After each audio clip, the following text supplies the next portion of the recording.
Be warned, if you're waiting on the physical mark of the beast, you could have already taken it in the spirit. It is here in the spirit, and it's been here in the spirit since the lawless one entered into the garden and said, did God really say?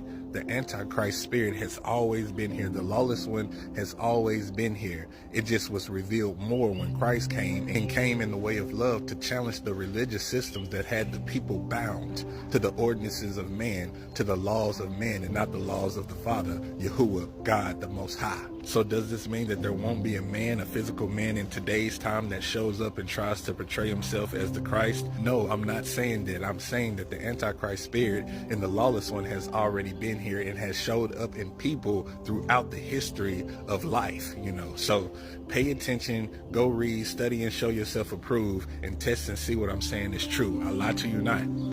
I want to know, what is salvation to you all as it pertains to what Christ did for us, what Yahushua HaMashiach did for us. There's different outlooks depending on different situations. Some people want salvation from the stress of the world, the oppression of others in the world. Some people want salvation from, the slaving, the 9-to-5 work jobs and all of this stuff. And some people want salvation spiritually. They want salvation from the wickedness of the world, the sin of the world. And that's the way they view salvation, being saved from sin, being saved from the carnal way of thinking. So let me know in the comments what you all think salvation is. What did Christ do as it pertains to what he said? And before you go look up what salvation is in the Bible, I want to know what you view salvation as. And then go look up if the way you view salvation is the way that salvation actually is as it pertains to what Christ spoke.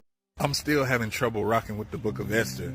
I mean, through all the feats of the Israelites over their enemy, they've always gave praise to Yahuwah, our Father, our Heavenly Father.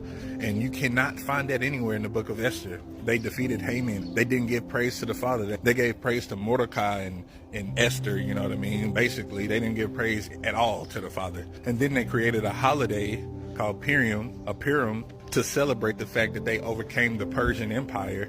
And none of this was ordained by the Father. I did some research and looked up who commanded them to have this holiday, and it says that it was Esther herself that commanded Purim to be a holiday that was celebrated. And for today's time, it's the book of Esther that commands us to be able to celebrate this holiday. That doesn't sit well with me, and if I'm the only one that feels this way, let me know in the comments. If I'm not the only one that feels this way, if you too have a problem with the way this is all brought out, let me know in the comments. Hey, it's your boy True Brew. See y'all on the next video.